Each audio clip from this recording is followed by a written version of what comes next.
Lokpur police थाना। Sub inspector तेजस सिंह आराम फरमाते हुए अपनी शाम की चाय की चुस्की ले रहे थे। थाने में हल्की सी खामोशी थी। दिन का काम लगभग खत्म हो चुका था। तभी उनका फोन अचानक बज उठा। तेजस ने रिसीवर उठाया। हेलो। दूसरी तरफ से घबराई हुई आवाज आई। सर, सनशाइन हाई स्कूल में मर्डर हो गया है। एक पल के लिए कमरा बिल्कुल शांत हो गया। तेजस धीरे से अपनी कुर्सी से उठे। उनका चेहरा तुरंत सख्त हो गया। लोकेश, उन्होंने आवाज लगाई। असिस्टेंट सब इंस्पेक्टर लोकेश तुरंत कमरे में आ गया। सनशाइन हाई स्कूल में हत्या हुई है। कांस्टेबलों को सूचना दो। हम अभी निकल रहे हैं। कुछ ही मिनटों में पुलिस जीप शहर की सड़कों पर तेजी से दौड़ रही थी। सायरन की आवाज शाम की खामोशी को चीरती हुई आगे बढ़ रही थी। स्कूल का परिसर, जो आम दिनों में बच्चों की हंसी और शोर से भरा रहता था, आज अजीब सी खामोशी में डूबा हुआ था। एक गलियारे को पुलिस टेप से घेरा गया था। कुछ छात्र और शिक्षक दूर खड़े फुसफुसाकर बातें कर रहे थे। तेजस सिंह जीप से उतरे और चारों तरफ ध्यान से देखने लगे। भीड़ को संभालो, उन्होंने शांत स्वर में कहा। लोकेश ने तुरंत कांस्टेबलों को निर्देश दे दिए। घटनास्थल था लड़कों का वॉशरूम। तेजस अंदर गए। हवा में नमी थी और माहौल भारी लग रहा था। ठंडी टाइलों वाले फर्श पर एक किशोरी की लाश पड़ी थी। उसका नाम था साक्षी शर्मा। चेहरा नीला पड़ चुका था। स्कूल यूनिफॉर्म कुछ जगहों से फटी हुई थी, जैसे उसने मरने से पहले जोरदार संघर्ष किया हो। स्पष्ट संकेत थे, दम घुटने से मौत। तेजस झुककर आसपास का मुआयना करने लगे। फर्श पर जगह जगह पानी फैला हुआ था, मानो किसी ने जल्दबाजी में कुछ धोने की कोशिश की हो। तभी लोकेश पास आया। सर, इस गलियारे को कैमरे कवर नहीं करते। तेजस ने भौहें सिकोड़ लीं। मतलब, वॉशरूम वाला पूरा इलाका कैमरे की निगरानी से बाहर है।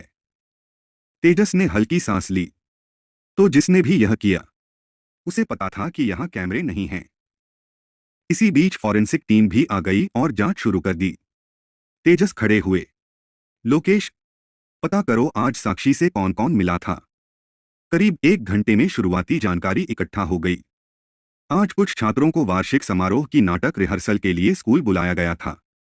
उनमें शामिल थे शिक्षिका लीना, साक्षी की सहेलियां आयशा और मीरा, और उसकी कक्षा के 4 लड़के राकेश, नवीन, कबीर और आदिल। सभी आज स्कूल में मौजूद थे। तेजस ने फाइल धीरे से बंद की। पूछताछ शुरू करते हैं। सबसे पहले बुलाया गया शिक्षिका लीना को। वह सामने कुर्सी पर बैठी थी। उसके हाथ आपस में कसकर जुड़े हुए थे। तेजस ने शांत स्वर में पूछा, मिस लीना, रविवार को छात्रों को स्कूल क्यों बुलाया गया था? वार्षिक समारोह के नाटक की तैयारी के लिए, उसने जवाब दिया। रिहर्सल कितनी देर चली? मैं 2 से 3 बजे तक वहां थी। उसके बाद मैं स्टाफ रूम चली गई। वहां क्या कर रही थीं? लीना ने एक पल रुककर कहा। अपने पति से फोन पर बात कर रही थी। तेजस उसकी आंखों को गौर से देखते रहे। आवाज सामान्य थी, लेकिन आंखों में हल्का सा तनाव जरूर था। तेजस ने नोटबुक बंद कर दी। ठीक है, आप जा सकती हैं। लीना जल्दी से कमरे से बाहर चली गई। लोकेश धीरे से बोला, सर, कुछ अजीब नहीं लगा? तेजस ने शांत स्वर में कहा। शक करना आसान है, पर सबूत चाहिए। स्कूल गार्ड को बुलाओ। थोड़ी देर बाद एक बुजुर्ग चौकीदार कमरे में आया। वह काफी घबराया हुआ लग रहा था। तेजस ने पूछा, तुम साक्षी को जानते थे? गार्ड ने तुरंत सिर हिला दिया। बहुत अच्छी लड़की थी सर। रोज स्कूल आते समय मुझे गुड मॉर्निंग अंकल कहती थी। उसकी आवाज भर्रा गई। सोचा भी नहीं था उसके साथ ऐसा होगा। तेजस ने अगला सवाल पूछा, आज वह स्कूल कब आई थी?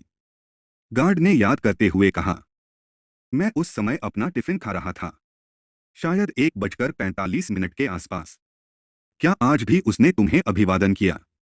गार्ड ने धीरे से सिर हिलाया। नहीं सर, आज वह थोड़ी परेशान लग रही थी।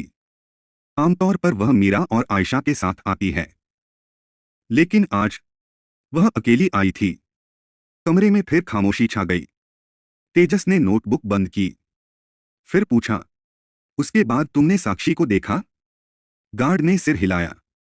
नहीं सर, न मैंने उसे स्कूल से बाहर जाते देखा और न ही दोबारा, तेजस ने धीमे स्वर में कहा।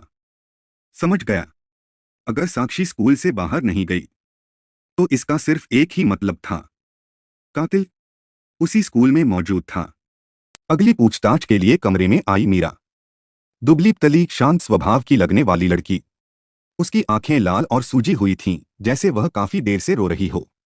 चेहरे पर डर और दुख साफ दिखाई दे रहा था। तेजस ने अपनी आवाज थोड़ी नरम कर ली। बैठ जाओ, बस कुछ सवाल पूछने हैं। जो सच है वही बताना। मीरा ने घबराते हुए सिर हिलाया। जी सर। तेजस ने अपनी नोटबुक देखी। सुना है तुम और साक्षी अच्छी दोस्त थीं। जी सर, मीरा ने धीरे से कहा। हमारे घर एक ही दिशा में हैं। हम रोज साथ स्कूल आते जाते थे, इसलिए दोस्ती हो गई। तेजस ने कुछ नोट किया। तो आज तुम दोनों साथ क्यों नहीं आई? मीरा ने नजरें झुका लीं। मैं आज थोड़ी लेट हो गई थी सर। तेजस ने अगला सवाल किया। तीसरी लड़की आयशा, तुम तीनों आमतौर पर साथ ही आती हो ना? मीरा थोड़ी झिझकी। कभी कभी वो अपने बॉयफ्रेंड के साथ आती है।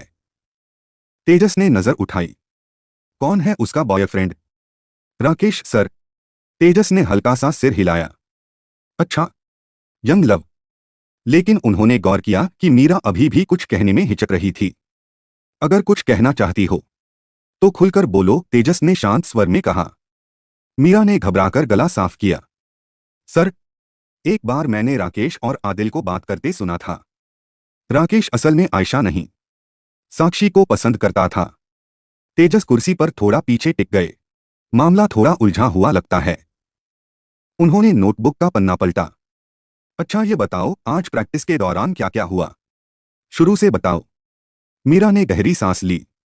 मैम लीना करीब 3 बजे तक हमारे साथ थीं। उनके जाने के बाद सब थोड़ा ढीले पड़ गए। मैं ऑडिटोरियम के एक कोने में अकेले अपनी लाइनें प्रैक्टिस कर रही थी। कुछ देर बाद राकेश और आदिल साथ में बाहर चले गए। आयशा और साक्षी अभी भी अपने डायलॉग प्रैक्टिस कर रही थीं। फिर आयशा ने कबीर से कुछ कहा और वो भी चला गया। उसके बाद नवीन आयशा से बात करने गया। आयशा थोड़ी चिढ़ी हुई लगी, लेकिन कुछ देर बाद वो भी मुस्कुराते हुए बाहर चला गया। मीरा थोड़ी देर रुकी। आखिर में ऑडिटोरियम में सिर्फ मैं, साक्षी और आयशा बचे थे। साक्षी मेरे पास आई और शाम को अपने घर फिल्म देखने के लिए बुलाया। तेजस ध्यान से सुन रहे थे। फिर मैं वॉशरूम चली गई, मीरा ने धीरे से कहा। तेजस सब नोट करते जा रहे थे। तभी उनकी नजर अचानक एक चीज पर टिक गई। मीरा। वह घबराकर ऊपर देखने लगी। तुम्हारा ब्लेजर कहाँ है? मीरा कुछ पल के लिए ठिठक गई। सर, जब मैं बाद में वापस ऑडिटोरियम आई तो मेरा ब्लेजर बैग के पास पड़ा था। वो पूरा पानी से भीगा हुआ और गंदा हो चुका था। तेजस की आंखें हल्की सिकुड़ गईं। पता है किसने किया? मीरा ने सिर हिला दिया। मुझे लगा शायद राकेश और आदिल ने फिर से मजाक किया होगा। फिर से? कुछ और सवालों के बाद धीरे धीरे तस्वीर साफ होने लगी। काफी समय से राकेश और आदिल मीरा को छोटी छोटी बातों में परेशान करते थे। कभी कॉपी छुपा देना, किताबों पर पेन से लाइनें खींच देना, बाल खींचना, ऐसे बचकाने प्रैंक। इसी वजह से मीरा अक्सर उनसे दूर रहने की कोशिश करती थी और शायद इसी कारण वह आज ऑडिटोरियम के कोने में अकेले प्रैक्टिस कर रही थी। तेजस ने नोटबुक बंद कर दी। ठीक है, तुम जा सकती हो। मीरा चुपचाप कमरे से बाहर चली गई। दरवाजा बंद होते ही तेजस ने लोकेश की तरफ देखा। राकेश और आदिल को बुलाओ। तो कौन था असली कातिल? क्या टीचर लीना, स्कूल गार्ड और मीरा सच कह रहे थे? साक्षी शर्मा की हत्या किसने की, क्यों की और कैसे की? जानने के लिए फॉलो करना न भूले। फ्राइडे नाइट्स सिर्फ यूट्यूब में।